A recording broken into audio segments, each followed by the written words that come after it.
is the University of Michigan. Touchdown, Michigan! And midcourt, extra pass. And it goes for the win!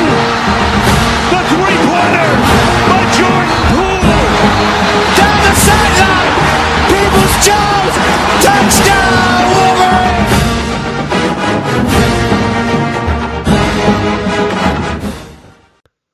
All right, welcome back to Blue by 90. It is what week is it now? Wisconsin week. Wisconsin week. We'll just go with it. Hopefully COVID week. It's COVID week / Wisconsin week.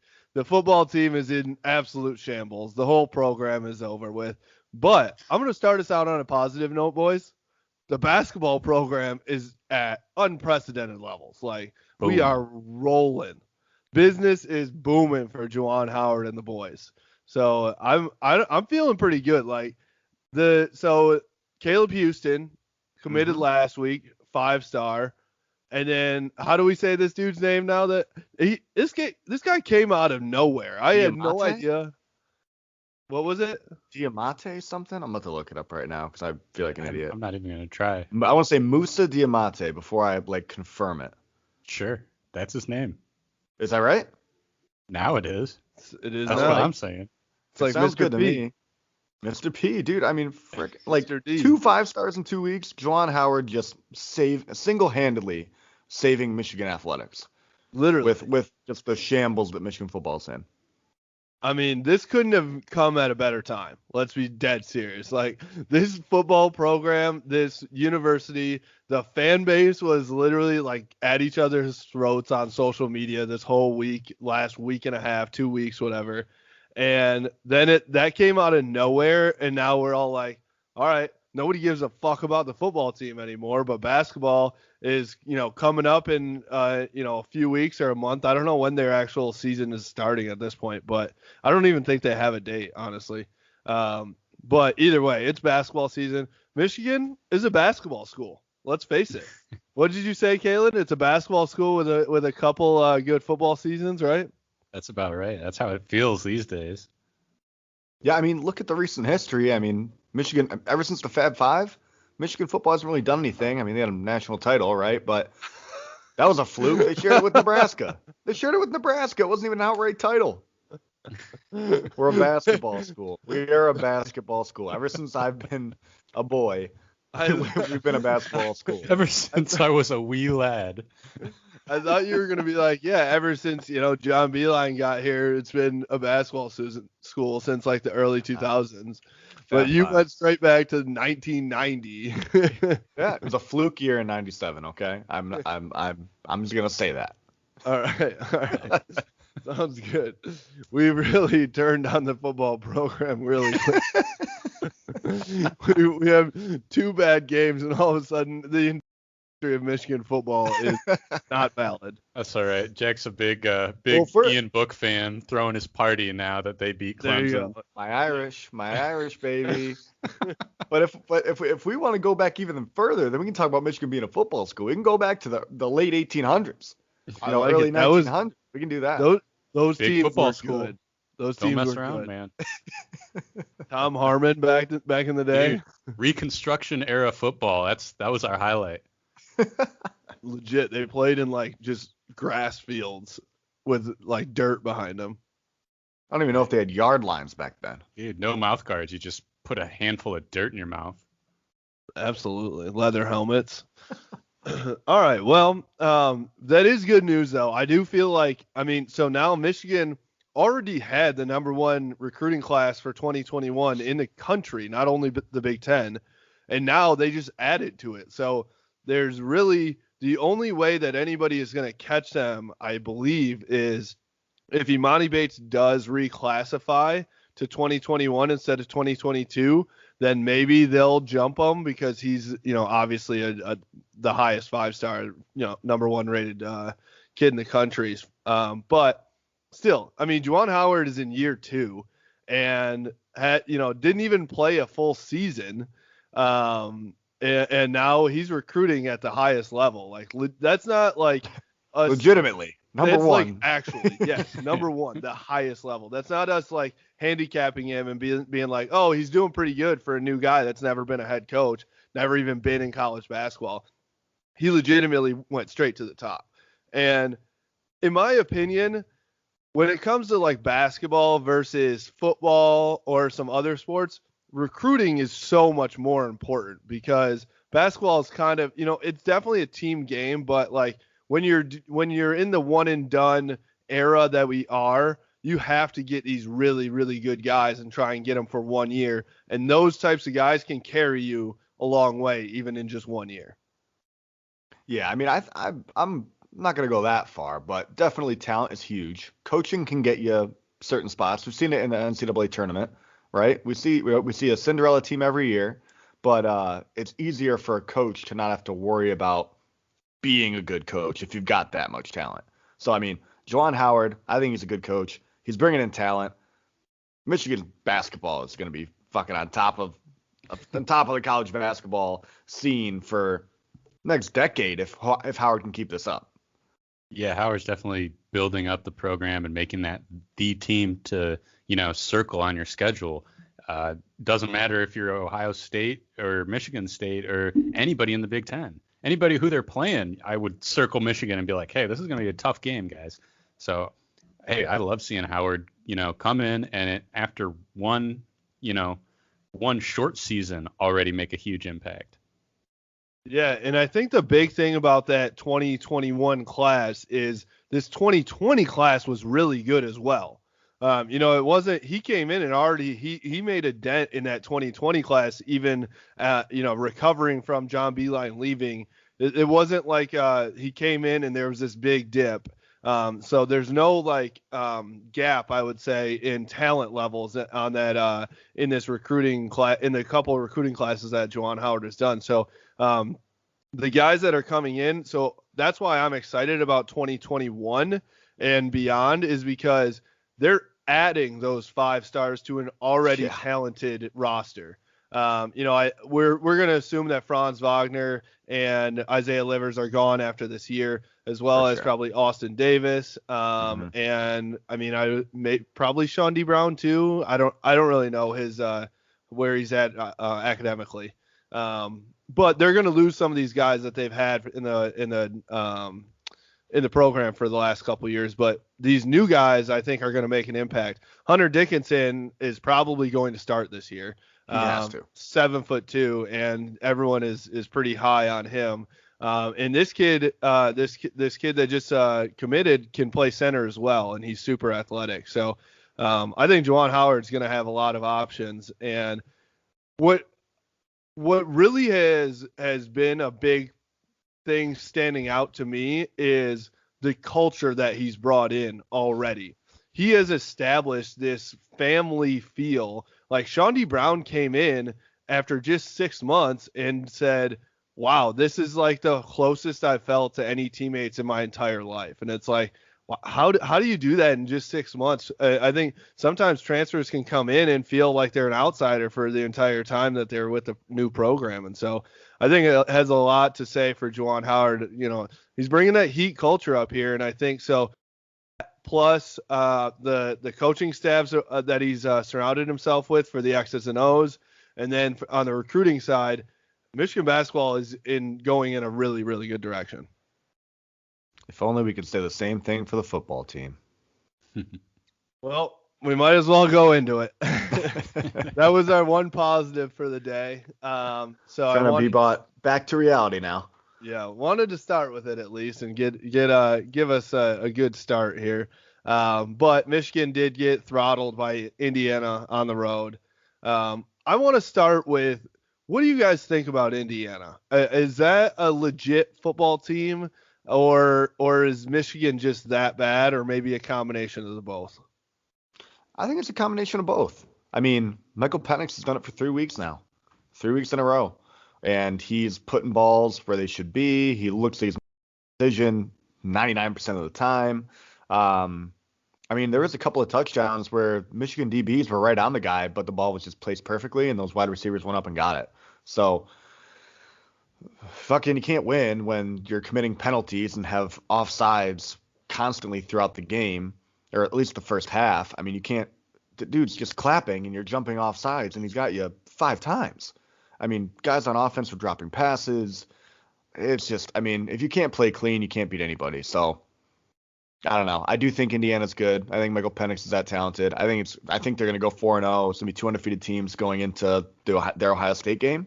And I think Ohio State should be on upset alert, man. Indiana plays tough teams close every year. So I'm excited to see that moving forward.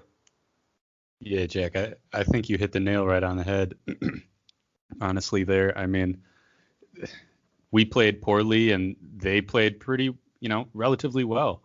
They had those 3 receivers / tight ends who were all, pretty solid. And Penix, yeah, tight end was a stud. Yeah, dude. Penix made a couple throws where I was almost like, he's doing a little sidearm, almost looked like Stafford a little bit there, So I can't be totally pissed that we lost to that team when we've seen that every year they've been growing, but I can be absolutely livid against our performance when I know what we're capable of. That to me is just like totally unacceptable. So I'm in agreement with you guys. I think that Indiana team is pretty legit, and Paul Gable came on with us last week and said that, right? He was like, this is not a fluke that Indiana, beat Penn State, even though Penn State obviously didn't come out and play good against Maryland either. So maybe they're not that good, but that team plays pretty legit. That defense is good, just like he said. And Penix is the real deal. And Stevie Scott, that dude's going to be playing on Sundays. Their running back was legit. He's 230 pounds. And, I mean, that dude's going to be – they've already put running backs in the league, and so he's going to be the next one that I think it goes to the league. Now, with that being said, I went back and rewatched the game, and it is – I think it was a closer game than it originally looked like. If we don't jump off sides 7 times – that's just right there as a game changer. They were able to, we knew our weakness going into that was them throwing up balls to the corners, at the corners. And then we gave them free plays. We gave them literal opportunities to do that. And it's like, okay, could you make it any easier for them? I'm like, I think that right there, it was a big game changer, especially in the beginning of the game. And then when that stuff happens, you start pointing fingers, and that's when the chemistry really starts going down. So that was frustrating, but there were just a couple plays on offense. The Ronnie Bell where Joe Milton overthrew him once again. That's 7 points. There was a couple plays on defense where it's like. 3rd and 15, and Vincent Gray still gets a pass interference. And it's like, all right, man, you are actually running with the guy. You don't need to grab him. We talked about this. And so it's just, I don't know. I think it was closer than it looked originally. Obviously we were all pissed, and Indiana looked like the better team all day, and I think they were. But yeah, I thought it was actually closer when you looked back on it and identified the mistakes that were being made by Michigan. And if Michigan plays a clean game, I think that it's probably 1-score game, or maybe they win. Yeah. What do you guys think was the most? I mean, where do you think the bright spots were for Michigan, if any, and where do you think was the biggest problem? Was it the same thing with the secondary, or were there other things that came about in this game than did during or against Michigan State? For me, I think the defense as a whole looked terrible. I mean, you're not disciplined on the defensive line. You're not disciplined in the secondary. The only guys who showed up to play on the defense were Dax Hill and maybe just Dax Hill, man. I can't even think of anybody else really. Kwity Paye had a couple of nice pressures, a couple of nice plays, but I mean, it's just so tough to watch. I mean, I finally got to a point where I texted you guys later in the day or the day after, and I was like, you know what? I just want to see talent at this point. I don't even care about wins and losses. I want to see Joe Milton, spread the ball around on offense. We're clearly not a run-first team, so that just needs to be scrapped. I mean, every time Michigan started throwing the ball, we're actually moving down the field and getting points. So I thought Corum played well. I think he's our number one running back right now. I think Milton, he's slowly getting better every single game. I think he threw for over 300 yards. And, yeah, my expectations are at a minimum right now. But I just want to see talent. That's it. Give me something exciting to watch at least. Yeah. In terms of bright spots, I would maybe say like Ronnie Bell. I think Ronnie Bell managed to, rack up a number of yards. And then, just saying, Ronnie Bell, man, I've been said it. But anyway. Yeah, he had a nice little catch in the end zone too. Went up and got a ball. Yeah, Ronnie's legit. I'm telling you, give the kid a chance. He's the real deal, man. I that's another guy I honestly think is going to play at the next level. And so one thing, let's talk about the offense while we're on that topic. And Ronnie Bell was one person who, in the second half, even when we were down 24-7, showed fight. He all of a sudden stepped up as a leader. I loved the one, he got 2 big catches in a row when we went on that run for a minute in the third quarter. And he was like, fired up. Let's go. And it felt like we hadn't seen that from literally anybody on this football team since first half of the Minnesota game.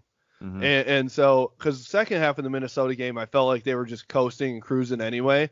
But like, I hadn't seen that since like Donovan Jeter, picked the ball off and went into the end zone. And so it was nice to see that from somebody. I would have guessed it was coming from Ronnie because he's the man. He does play like that. I think he plays with passion. But to me, that's where, if I'm Jim Harbaugh, I'm going in and to meetings this week and showing Ronnie Bell tape to say, play like this guy all the time, every single snap. So like, that's where I think I'm frustrated. And I hate to be like, saying that guys aren't playing hard, because I know that all these guys play really hard on every snap. Like that's a dumb thing to say that they're just lazy. But at least there's a next level of fight and fire that you can play with. And Ronnie had that even when we were down. And I felt, until Joe unfortunately threw that pick, I felt like he was the turning point and going to lead us back to a spot in order that we could have had a chance to win that game. What do you guys have on Ronnie Bell? And maybe were there any other guys that you thought had the same thing? I mean, with Ronnie Bell, like Kalen said earlier, I mean, he's the guy. You guys both mentioned it. He played with passion. He had a big game. I loved seeing Cornelius Johnson make that nice catch for a touchdown, I think, in the first half. I mean, that was Joe Milton's first 20-plus yard completion of the season. And it was a dime in the end zone, and Cornelius Johnson was just fucking flying. The dude was just running as fast as he could, and he ended up catching up to the ball. And it was a beautiful touchdown grab. Sorry to interrupt, but like that was what we thought we'd see. Yes. 5 times a game this year, right? That was what we were so excited, and it is tough that it took till game 3 for us to see that. But I hope maybe it happens more in the future. Well, I'm curious too if we didn't plan on seeing some more of that if Nico hadn't gone, right? I think maybe Nico was part of the game plan. And his absence from the program, now we're really seeing some of that and some of how it's hurting us. Yeah, I definitely agree with that. I mean, even though this wide receiver room is really talented, being able to just throw the ball up to Nico Collins is, a gift for any quarterback out there. So I think it definitely still hurts that we don't have Nico Collins, especially just another veteran guy, The fact that even though Roman Wilson and Cornelius Johnson are studs, they're still in their 3rd game ever in college football. So, like, you can't expect for them to, just be, top receivers in the country like Nico Collins is right away. I did want to real quick before we move on. You had a chance to rewatch the game. I don't know, Jack, if you had a chance either. I haven't looked at it, but one thing that stood out to me was I felt like there were a lot of drops. Yeah. And I was unsure, was it just wide receivers dropping the ball, or is it Joe not putting touch on the ball and just throwing a missile at you when you're 5 feet away? I don't know if you have any insight on that.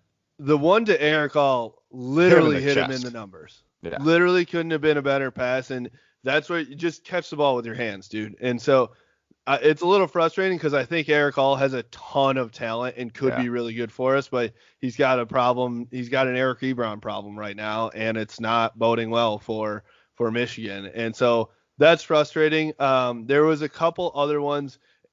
Nick Eubanks had a drop. It's tough to say it was a drop. He just didn't haul it in. The receiver, the ball was right on the money to him.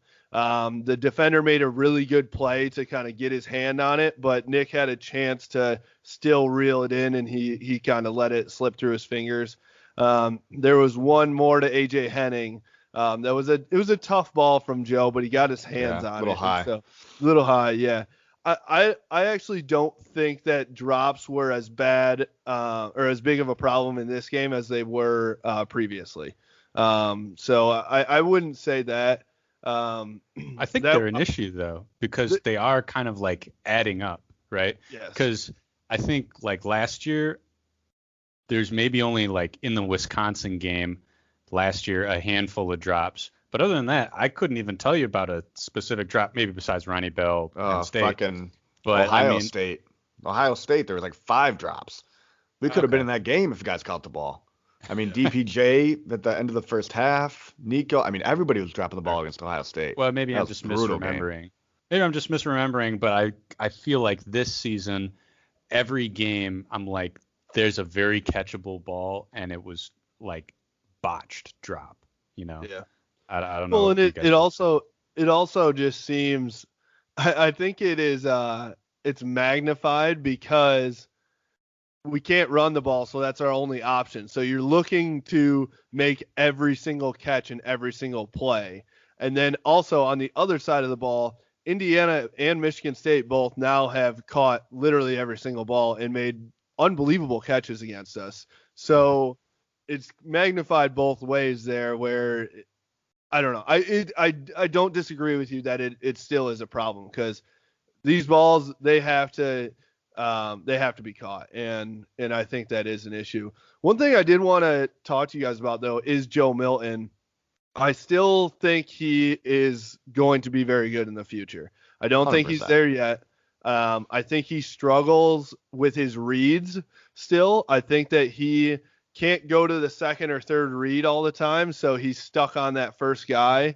That was pretty apparent after rewatching the game. His head is not really moving from side to side. It's definitely sticking on one guy. I still think he's gonna get it. He's gonna get his touch at some point. It's different in practice than it is in the game, and at some point he's gonna feel that. One thing I wanted to talk about though was his leadership style. He is not Ronnie Bell fired up at any time, whether they have a touchdown, whether they have anything. Do you guys think that, or do you wish that he would be a little bit more fiery, especially when this team seems down in the dumps, when they need a little bit of that leadership fire? I feel like most people just expect the quarterback to be a leader and show that fire, and we didn't see it out of Shea, and that was always something that I was hoping to see out of whoever the quarterback was going to be this year. Now we obviously know it's Joe. But Joe's a pretty quiet guy from what we've seen. I mean, he kind of goes out there, does his job, sits on the bench. I mean, he doesn't show a whole lot of emotion. And not saying it's a problem, but I mean, I feel like that's kind of the guy that the whole team is supposed to be looking towards to kind of get their energy going and get get a feel for the game and where they're supposed to be at and where their emotions are supposed to be. So I'd like to see it out of a quarterback. And I don't know, man. It's I don't even remember the question you asked. I'm just so lost. I'm lost at all times. Yeah, I mean, I get the impression more that Joe's one of those like quiet confidence kind of leaders, right? He's like a guy because when he first stepped on the field, I like felt the confidence through the TV, right? Where I was like, man, this guy has so much swagger, like it's over, right? And that's more the leadership style I get from Joe. And I'm not saying everybody has to be like a Tim Tebow, like fired up, screaming in your face. But, I mean, I do think it would be nice to see Joe maybe, like, pick up a teammate or just, like, lead a huddle or something like that. And maybe then that would at least give him like a guy to rally around. Yeah, I think he's the calm, cool, collective, cool guy, right? He's almost like too cool to show emotion. But I think that works for him, and he's obviously felt calm in the pocket even when things aren't going well. He still looks calm, at least from the TV. But I think as a leader of a football team, you have to also feel out your other guys and see, oh, do they need a pickup? Because then I have to be the one to provide that. That's part of being a really good quarterback and leader. So it's not something that I think is like, oh, he's not going to be really good because of this. It's just something that I think he could improve on, especially where this team is right now, especially like obviously now we're playing for 2021. So I'd like to see him do that a little bit more and become a bigger leader. And then let's move over to the defensive side too. Jack, you said the whole defense played terrible. It's hard to disagree with that statement. Now Aiden Hutchinson is out with a fractured foot for the rest of the season, I'm assuming. Kwity Paye went off for a little bit. I think he did come back, but I wouldn't doubt if he maybe opts out if he's banged up too. Who knows? But Don Brown played zone. He did. He played zone for pretty much the entire game. I don't know if you guys noticed that, but he did. Yeah. And dude, he had no other option. It was either get absolutely blitzed on the fucking sides or do something and like have at least a chance. And I was glad to see that he at least was something, but I was also just like, Don, I'm going to be honest, it's a little too late here, Yeah, that's the thing is like, okay, now we're just going to go 100. I don't think anybody was asking for 100% zone. It was just throw zone in there sometimes, throw a couple zone concepts to help your guys out. But instead, they went to 100% zone, and it couldn't have been more apparent to Brad Hawkins, Vincent Gray, Dax Hill that they had literally never played zone since they've stepped foot on campus. I mean, so what it literally would look like is they, when you're in zone, you cover a patch of grass, right? You cover a literal zone. And then if a guy is coming through your zone, you have to cling to him. You have to pick him up. They weren't picking the guys up. They were just covering grass. And so a guy would come in their zone and they'd kind of be like, I'm right here. But like, you have to get to your guy. And so that was what we always called it when I played was you covered grass. We're really that 30-yard line right there. You had it fucking covered, man. And that's what I saw out of Vincent Gray and Brad Hawkins specifically. I think Dax got it pretty. He played a lot better than the other guys, but it was very apparent that they had never played zone in their lives, or at least since they've gotten to Michigan. And so like that's frustrating too, because it's like, okay, did Jim Harbaugh just say, hey, Don, we have to go 100% zone or you're fired? And then Don's like, okay, sure, I'll show you how it looks when we do zone. Or did they have a fucking conversation like, hey, Jim, I don't know how to play zone. Like, we've never practiced that before. It's going to look like a shit show. Or how about you watch the Indiana tape and you go like, oh, this is the kind of way they play. Maybe we can get some favorable matchups on our end and come up with a game plan by mixing some zone and some man concepts in there. Like, I feel like at this point that would make sense, but it's definitely not what Michigan did. Exactly. Whatever they did was it looked. I mean, you said they played zone majority of that game, and I get why Don would be like, you know what? Fuck everybody for giving me shit. I'm going to put him in zone, and then just look what happens. That's what happens when we play zone. Man was the best thing that we could do, and they probably never practiced zone before. So he's just like, whatever, this defense is going to get shredded either way. I don't really care how it happens. It's probably just a big fuck you to all of us Michigan fans for talking shit. I really think it seemed like that because there was, again, no adjustments from zone back to man either, which I mean, he's probably like, nothing's going to fucking work. So I was trying to do something that we actually at least know, and maybe he was right in the sense that like, if these guys played man enough that at some point by the end of the year, or through some experience, Vincent Gray and Jamon Green or whoever else is playing corner will be decent man-to-man. But now I think they're all lost. You're trying to throw way too much at them, and it's fucking over. So it's over. I mean, it's definitely over. The whole thing's over. Blow it up completely. But I think, I mean, Don Brown is, I don't know. Why not fire him right now? What good do you get from having Don Brown as a coach for the rest of the season? No good. So can't get any worse. I mean, Ohio State's literally going to score 100 on us. Oh, yeah, 100%. Like the whole Ryan Day saying, I want to hang 100 on them. They literally are going to hang 100 on us. That's no joke. That I mean, they're going to be like spiking the ball with like 30 seconds left, up 90. And make sure they get that to make sure they get the last touchdown. I mean, I don't know if you guys have seen Justin Fields' stats. He has last year. He has 11 touchdowns this year in 3 games. He has 11 incompletions this year in 3 games. He's 72 for 83 for 11 touchdowns. Like, dude, that's Ohio State, man. I mean, I don't. The thing that at least makes me feel a little bit better is like, yes, this Michigan team is a shit show and this defense is dog shit. But even if they were really good, they're not stopping that, are they? No. You can't stop Justin Fields. I mean, we had a good defense last year and they got fucking torched by him. Yeah. So we had a good defense. We had a really good defense in 2018, and it wasn't even Justin Fields, and they put 62 on us. Yeah.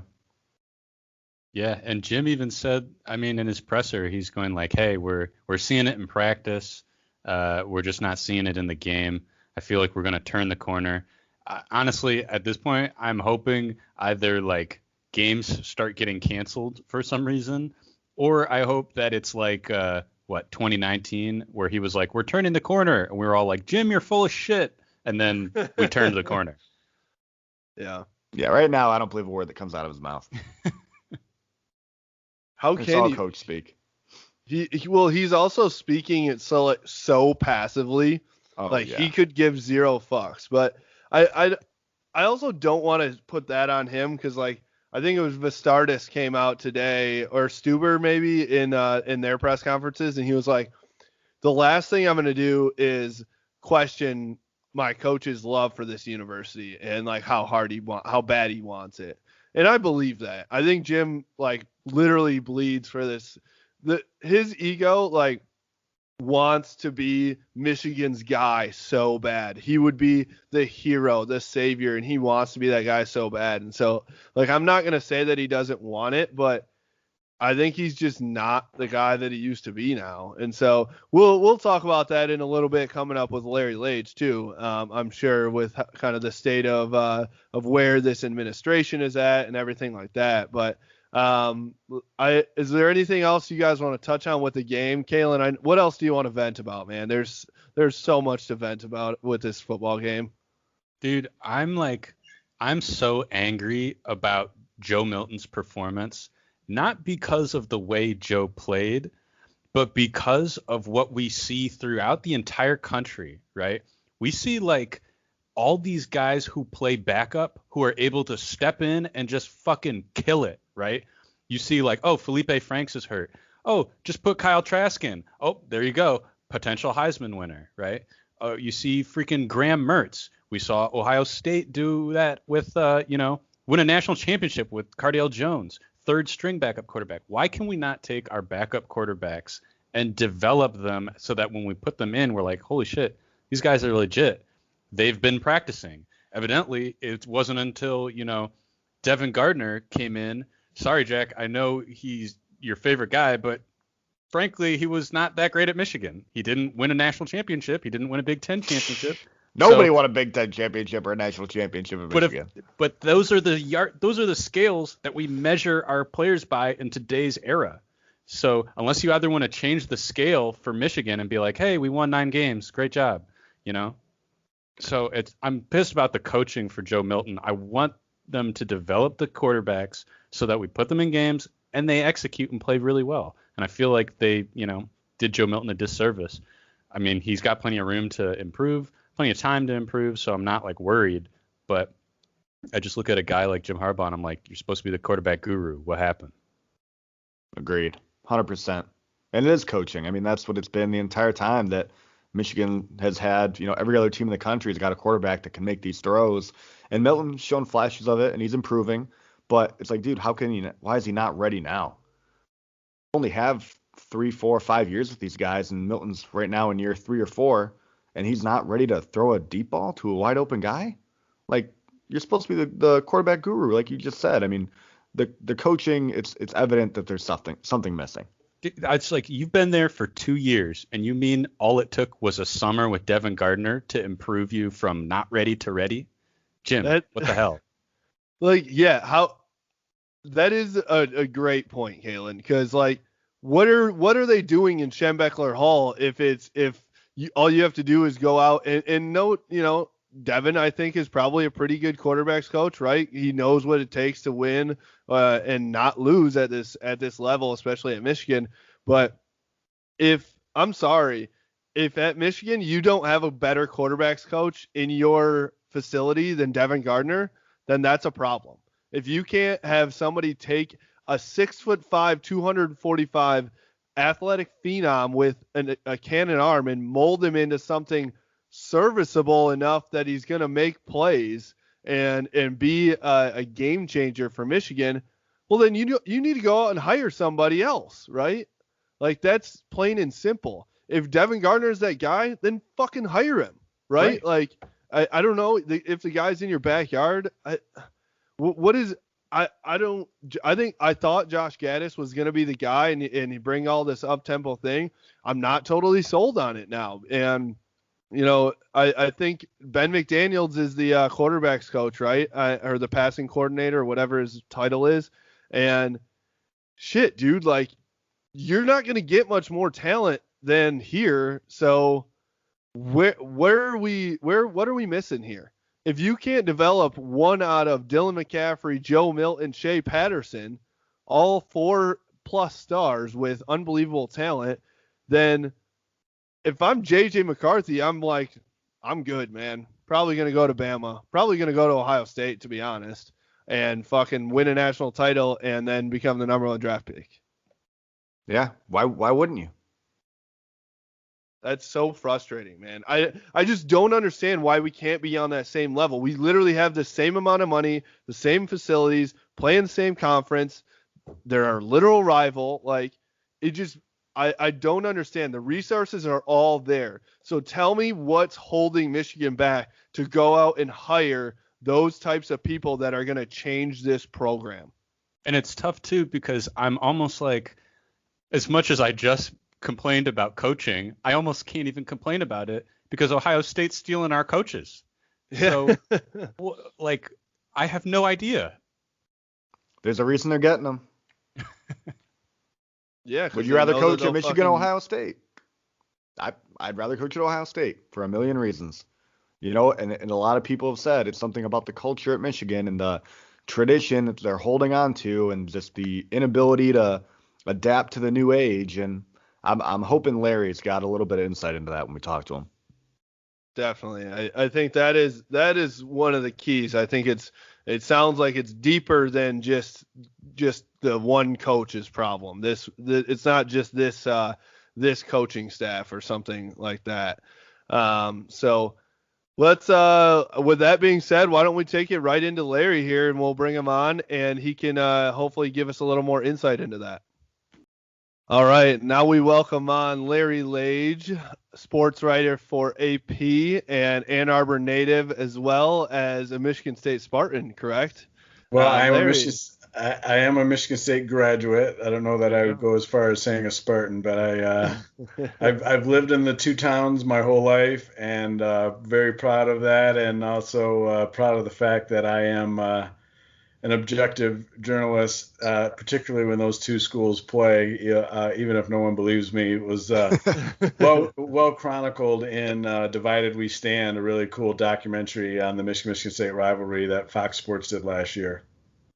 Yeah, that was a very, very cool spot that they did there. And well, thank you very much for coming on. Obviously, you've got, you've been in the media for a long time, especially here in Ann Arbor and covering the state of Michigan as a whole. And it's not a great time for the state of Michigan as a whole for sports. They've definitely had some better times. Coming from the media, whether it be from the Michigan side or the Michigan State side, what is the feeling around both athletic departments? Obviously, Michigan feels like they're at somewhat of a crossroads right now and not sure where they're going. And then Michigan State is trying to figure out where they're at with their football program under Mel Tucker too. Yeah, both programs definitely had a Saturday to forget. Michigan State getting routed at Iowa and Indiana beating Michigan for the first time since '87, and really controlling that game throughout. Now that I think about it, Michigan hasn't led a game since that they beat Minnesota, right? Mm-hmm. So kind of tough to win when you never lead. And Michigan was ranked 16th in the preseason. Maybe in hindsight, when you look at all the players they lost one way or another, maybe that was inflated. We'll certainly see by the end of the year, but expectations were certainly higher than the reality of Michigan getting off to a 1-2 start. I think most people thought Michigan State would struggle this year, no matter who the coach was, and I think that'll be true. But Michigan State will have that victory over Michigan to point to, even if it's the only win it has all year long. I don't think that'll be the case, but who knows in this 8-game sprint, maybe 6 games for Wisconsin, how it's going to all shake out. Yeah, definitely the Spartans, if they're 1-7, they're going to be pretty proud of that victory over the Wolverines. Yeah, they won their Super Bowl at the Big House. Yeah. Absolutely. So let's talk about where you think Michigan is at right now. It's year 6 of Jim Harbaugh. They have definitely, digressed. They have not done well here in this last couple years. I would say, honestly, his best year was 2016, and they haven't really. End of 2018, they were back to kind of that height right before the Ohio State game. Where do you see this program at right now as far as comparing them to the rest of the Big Ten and nationally, and where do you see the administration trying to get them in the next few years here? Well, let's take that backwards. I think the administration, from President Mark Schlissel to Ward Manuel, the athletic director, I think Jim Harbaugh still has the support of the people who matter in terms of firing him or keeping him or extending him. So let's say that first, that the decision makers at the university and in the athletic department, I think, still believe in Jim Harbaugh and think he's going to turn this around. That might be political spin, and only time will tell. Clearly, Michigan is fighting for space behind Ohio State. It's kind of like the big 1 and the little 13. It might be a little dramatic. There's probably different layers to this, levels to this, as they say. But I think Michigan is in that second cut of Big Ten teams behind Ohio State, fighting for its place. I think everybody thought in year 6 that Michigan would be farther along. I think if the pandemic didn't hit and they didn't have the departures, chiefly with like a Nico Collins, a player like that could have made all the difference in the world. You think about what this receiving core woulda, coulda, should have been with Nico Collins, Donovan Peoples-Jones, and Tariq Black. All of a sudden, Ronnie Bell's a number 4 receiver, maybe the best number 4 receiver in the country, but that's not the reality, right? That would be a spin. Avery Thomas, another huge loss. So we won't know. And other programs had to deal with the same thing to some degree, especially in the Big Ten, after they postponed the season and then brought it back.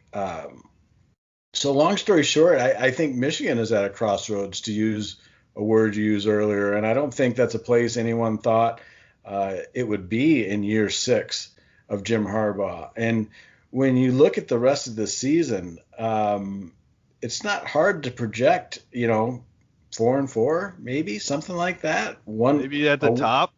Yeah, maybe a win on either side of that. And you want to say, like, this is the pandemic year, let's just throw it out. It's an aberration, whatever. And that's true to some extent, but, the bowl games and the Ohio State games have shown that this program has been in decline, as you mentioned, from the start of the Harbaugh era, when there were some legitimate reasons for hope. I think his contract situation, no matter what the university says or the athletic department says behind closed doors or pointing to, months old comments, it can't be good in recruiting. You guys could probably speak to it more than I can, because it's not my job to follow recruiting, so I don't. But it's just not a usual situation for a major college football or basketball coach to have 1 year left on his deal after the current year and be out recruiting. Now you could say, no coach knows that he's going to be there in 3 or 4 or 5 years to tell a mom or a dad that in a living room or on a Zoom or a Skype. But I don't think anyone thought year 6 of Jim Harbaugh would look like this. Obviously, the pandemic is a factor, but I think that would be an excuse just to chalk it all up to pandemic blues. And when we're talking about Harbaugh too, I mean, we've talked about it amongst ourselves in previous episodes, and I mean, he doesn't look to us like the same guy that came in 2015, 2016, even 2018, going into that Ohio State game where Michigan was actually favored to win. I mean, have you seen a difference in Harbaugh? I mean, this year compared to previous years? And I know obviously it's a little bit harder through Zoom and with COVID and everything going on. But what's your take on Harbaugh and where he's at and how he's feeling, compared to past seasons? Do you think he's still got that fire? From what you can see and hear, it does not seem that he has the fire or the passion or the energy that he had a few years ago, earlier in his Michigan tenure. There was a moment against Michigan State where he briefly argued a pass interference call or defensive holding and gave up pretty quickly. And, you could see Jim Harbaugh 3-4 years ago, throwing his play sheet and his headset, and that doesn't lead to a win by any means. But when you're looking for clues of, is he into it anymore as much? It's hard to see. And of course, as you mentioned, it's hard to pop on a Zoom. That's a factor as well. He seemed to go out of his way today in his news conference, his weekly Monday news conference, going into the Wisconsin game to say, I've still got energy and passion and fire to do my job. But, he says a lot of things that, seem curious or kind of raise your eyebrows. And it's, we're in an election year, and it almost seems like he's a politician sometimes, like talking about things that no one else is seeing. And speaking of his press conferences and how he's presented himself to the media, after week 1, he came out and he talked to he was on Inside Michigan Football and he was talking to the media. And then it seems like he's done this in the past, and now he's done it in back-to-back weeks on Inside Michigan Football. After the Michigan State game, he sent Josh Gaddis to Pizza House, or I don't even know what they're doing it now, but for that Inside Michigan Football segment, he sends his other guy, even though that's in his contract to be doing those types of shows. And so I think this week it was cornerbacks coach Mike Zordick on it today. And so to me, that looks like, all right, I'm deflecting the blame to other people, or I'm not accountable for this, or I don't want to take the accountability in front of the fans, in front of the media and the press. And so that's a little bit odd to me, or it's tough for the fans to see that and say, yes, this is a leader of this team. He's taking the accountability. He's really, he's going to get it turned around, instead of when things go badly, Jim Harbaugh kind of goes into hiding. And then also on top of that, I think it is a job of Ward Manuel to say, Jim, this is in your contract. You can't just go into hiding when things don't go well for you. So where do you see that from the inside, from either Ward Manuel's office and then from Jim Harbaugh's office? Is he kind of hiding when things don't go well? Well, I'll go backwards again on that. I think, number one, I don't think there's anybody at the university that really tells Jim Harbaugh what to do. And you could argue that's a problem. I don't think there's anyone that's going to hold Jim Harbaugh to the letter of the contract and say, hey, with IMG, you're supposed to be on this radio show, or you're supposed to make this appearance. You're supposed to go to or have a Zoom with the M Club, or, whatever they used to do with the Monday afternoon lunches that kind of have faded away. So I don't think anyone's going to tell him what to do. I think it's legitimate to question those things. I think you could also observe that Jim Harbaugh does what's required of him in terms of the media and does not do much, if any else. I challenge you to find a one-on-one interview that isn't, part of his compensation package, like maybe Rich Eisen. Very, very infrequently does he do that. He doesn't have to, and B, I don't think he wants to. And I don't think he thinks the media is on his side, so he just kind of puts up his blue wall. I don't know if you saw today's press conference, but Angelique Chengelis from the Detroit News, Angel of the Big House, got into his contract situation, which I asked him about going into week one. She brought it back up today and kind of pressed him, like, do you want to stay? And where are the contract talks? And he would not address it, saying, whatever I say, you're going to write what you want to write, so I'm not going to say. So he's just going to kind of submarine that topic, I guess, and we'll just have to wait and see, and hopefully the AP will have the scoop when there's news. And going into that's that, coming. Sorry, go ahead, Jack. Well, I was saying, going into that further, when we've kind of talked about it, like, we get the feeling as well that the administration will keep him around, but I kind of get the feeling that he might just be done after this year. Like, he might just say, you know what, I'm done with Michigan. The fan base is just not on my side. I'm not doing what I wanted to do or what I expected to have happen. And I'm going to move on to a different, whether it's NFL or maybe some other thing in sports. I mean, what do you think will happen with Harbaugh after this year? So I don't think Michigan or Jim Harbaugh has another option that either side is looking at. Despite some rumors that you see, I cannot imagine that NFL teams are lining up to hire Jim Harbaugh right now if he's ready to leave. Maybe I'm wrong. And number two, I don't think Ward Manuel can pull out the drawer and have a short list of people that he thinks will make a difference, a Michigan difference, and finally beat Ohio State and turn the tide. I don't think that coach is out there. I think Michigan knows that. And I don't think Jim Harbaugh wants to leave. I think he likes raising his family here. Growing up in Ann Arbor, which I would argue is the greatest city in the world to grow up in, as a Ann Arbor Public School graduate and resident, and father of two Ann Arbor pioneer students, fourth generation at least. So I don't think Jim Harbaugh wants to leave. I don't think Jim Harbaugh has a great option to leave if he did. And I don't think Michigan is entertaining the option to fire him, because I don't think there's a coach out there that Michigan could hire that could come in and make a difference and turn the tide against the Blue Jackets, the Buckeyes in Columbus. I just don't think, okay, fire Jim Harbaugh, hire this guy, he makes the difference. 15 out of 16 spanning 4 coaches, I think. Yeah. It's a systematic problem. It's a recruiting problem. Ohio State has a lot of advantages in recruiting. I think Ohio State can get in more questionable academic kids. I think Ohio State has a state to draw from that is richer in talent than Michigan, if you're talking about high school football, and they flat out have it rolling. So I think Harbaugh is here to stay, I think. I certainly wouldn't bet on that. But I don't think Harbaugh's itching to leave, and I don't think Michigan's itching to fire him.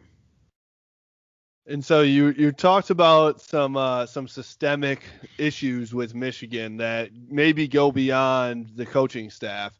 And so Rich Rodriguez came out in his podcast, right, and said I heard that after JD shared it on Twitter. That I actually listened to it. And I wish you would have actually said, as somebody I think tweeted to you, JD, like what? Because he didn't say. Yeah, I know. I wanted him to go deeper into that because I'd love to hear what his examples were. Well, I think he talked a little bit about it, and John Bacon chronicled this really well in 3 and Out, and where he said, if we would have gotten support from within, maybe things would have been different. A, I believe that, but B, I think Harbaugh has that support from within, and we're not seeing still not working. Yeah. Results that Michigan fans want. I also think that Rich Rod put himself in a situation to not get support because he was an arrogant, stubborn asshole that was trying to change everything too. Yeah, well, I would probably drop the word, but you could argue stubborn. I mean, but any coach that is confident and has had success and turns down Alabama is going to think he's pretty good. But, hindsight being 2020, what if Michigan would have let him bring the defensive coordinator he wanted from West Virginia? What if he would have gotten support behind the scenes and publicly from key Michigan people? What if? We'll never know. But I think Rich Rodriguez is a good coach. I think he's a pretty good guy. I'm certainly not with him behind closed doors, 24/7 by any means, but I'll always be curious to know or think how that would have been different if he got support, but he didn't. But Jim Harbaugh does have the support, and to the point we're making, it's still not making much of a difference. And Brady Hoke was probably somewhere in the middle, and Lloyd Carr, going back to Lloyd Carr, he probably stayed a year or two longer than he wanted to. You could also make the point that there wasn't an assistant from his tree at Michigan that Michigan could go pluck from. Maybe if Mike DeBoard stayed at Central Michigan and won, maybe it would have been Mike DeBoard. Maybe if Ron English was at Eastern and kept winning there and getting extended, maybe it would have been Ron English. But there just wasn't there wasn't the assistant to elevate when Rich Rodriguez was hired, and then even when Brady Hoke was hired. Brady Hoke was a former assistant, but obviously that didn't pan out either. It's an interesting situation, and I think a lot of Michigan decision makers and I think a lot of Michigan fans are okay with Michigan being good, having guys that appear to have good character and care about school, even if they lose to Ohio State, but losing to Michigan State in a rebuilding year, getting drilled at Indiana, I don't think is okay with Michigan fans. And I don't blame them for being upset and questioning what is going on with Jim Harbaugh's program. And so speaking of the fans, and obviously if you've been on social media in the past 2 weeks, it's the fire. People are already past the should we fire him. It's the let's look for the next guy type of conversation that's going on with fans. And so let me ask you this. Is the pressure from fans felt by Ward Manuel? Is it more he's listening to the donors and the top alums in the university? Obviously the fans have felt the fire Harbaugh train has been on since he stepped foot on campus, right?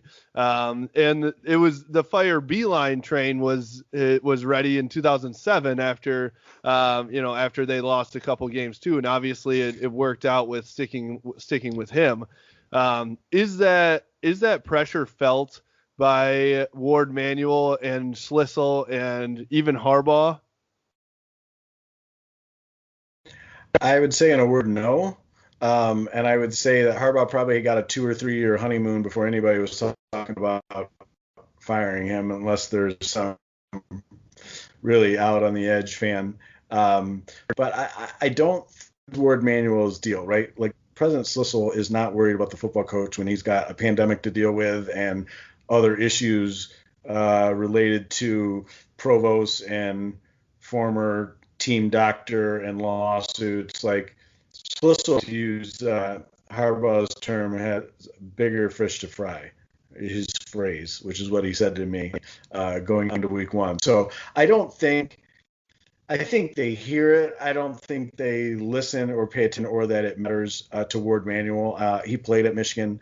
He knows football. He knows how to run an athletic department. And I don't think, he rises and falls week to week and listens to what fans or donors think, because if he did, Harbaugh would not be the coach at Michigan.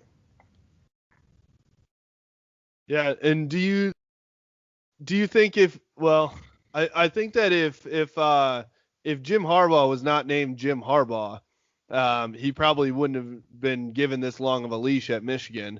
But in the same sentence, Jim Harbaugh was hired because he's Jim Harbaugh, so that's why he has the long leash, right?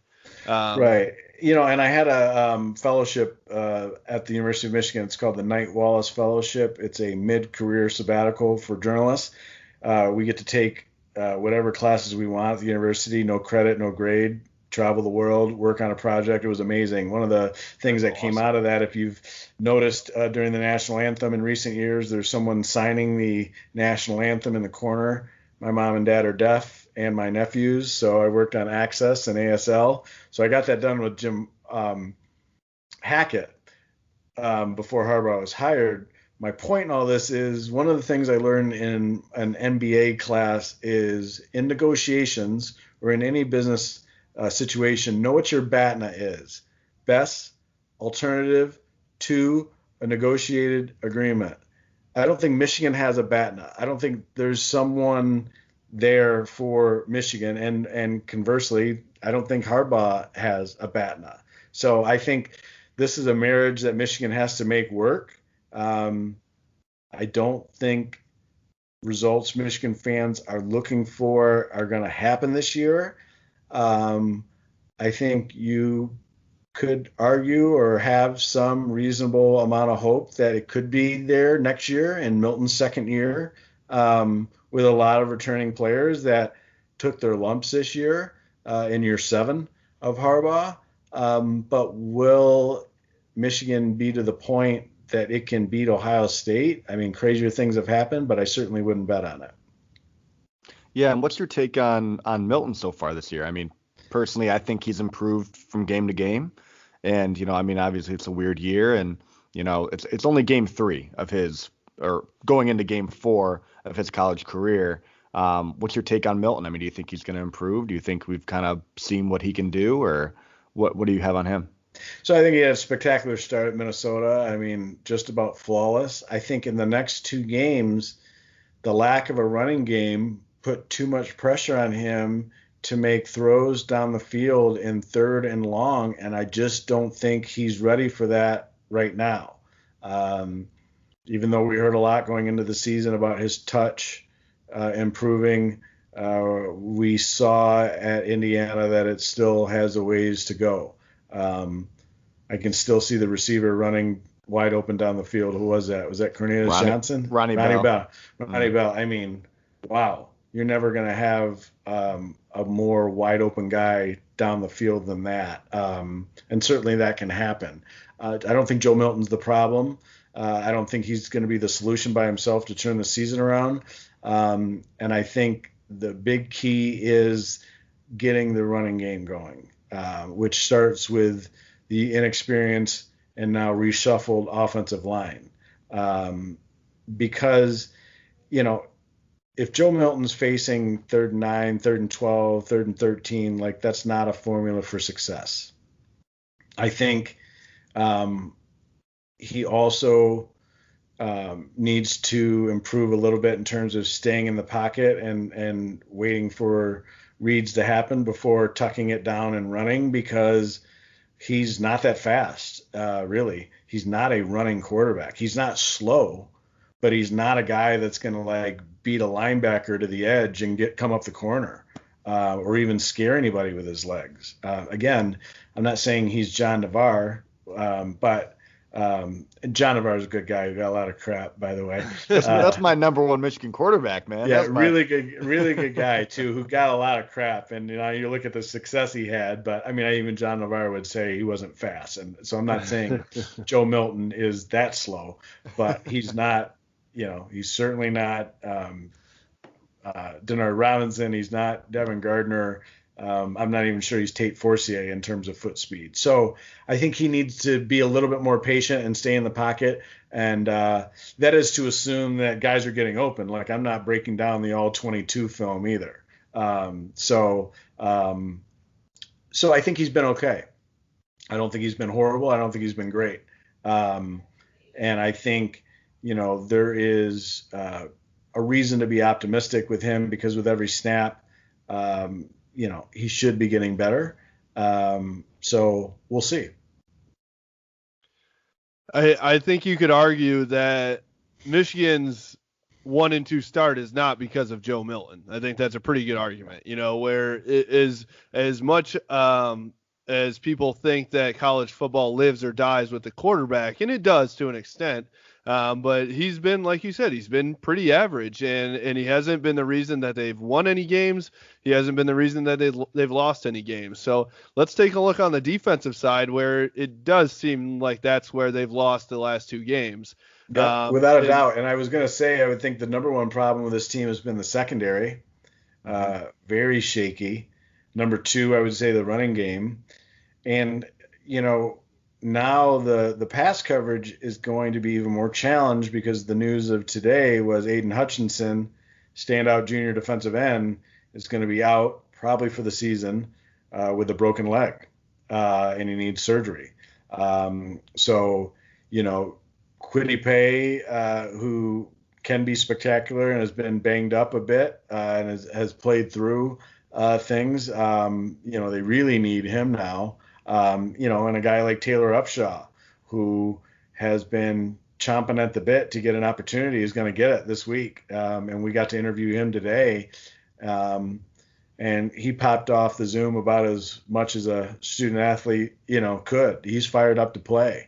So there's going to be opportunities for people to step up, but the secondary is a problem. And the scheme arguably is a problem. So, we'll see. Dax Hill has been good, I think. Really good. To some degree, he's lived up to his billing. I think Cornelius Johnson on the offensive side has been a bright spot. So to answer a question you haven't asked, I would point to those 2 guys as reasons for hope, or a player on each side that I think has played well. I would point to those 2 players, but there have not been too many, and that's why Michigan's 1-2. And so, speaking specifically to the defense again, you spoke of the schemes, you spoke of the players, and Don Brown's obviously gotten a ton of heat in these last 2 games, and he did play zone in game 2, and it went just about as poorly as his man in game 3 as his man did in game 2. Now he's also put guys out on the field that just haven't played well, and so. Do you think it's more a problem of Don Brown's schemes, or a problem of players not being able to make plays? I think it's a combo. I think it's both. I think the personnel is not there. A, because of defections, B, because of good, not great recruiting classes, and I think the scheme is a problem. I mean, how many times did Vincent Gray need to get burned against Ricky White to give him some safety help? Apparently more than we saw, because there was no safety help. And I just don't understand that. Don Brown has forgotten more about defense than I know, but I don't understand why he doesn't adjust. And if you have studs at corner, by all means, jam them, play man-to-man, blitz, don't give them help. You can't. I think you have to coach to the players and the personnel you have. And I think so far defensively, Don Brown has not. Yeah, I think that we were talking about this before because it kind of seemed like when they played pretty much all zone in Game 3 compared to his usual man, it was almost like an FU a little bit to the people who are saying, "Come on, Don, play zone," and he's like, "You want some zone? I'll give you a zone, but it's not going to look any better." Well, part of the problem is going to zone is philosophically against what Michigan does under Don Brown. So, they worked all during camp and the extended camp on, the fundamentals and techniques, chiefly, I would think, to play man-to-man defense. And zone defense is not easy to play well because obviously there are going to be zones you cover and zones you don't. So just to say we're going to go zone and not have a ton of practice in it at full speed, you're going to have growing pains too. So it's kind of a catch-22 situation. Yeah. All right. Well, we've gone on a little bit here, past a half hour. So thank you for staying on with us. But everybody gets one question. Everyone gets one more question. Come on, Kalen. What do you got? Lightning round. Don't freeze them out. Yeah. No, I'm curious. We were just talking about Don Brown. Obviously, he's got a lot of pressure on him from the fan base. Now, have you heard anything from inside the program putting pressure on Don Brown or any of the defensive coaches?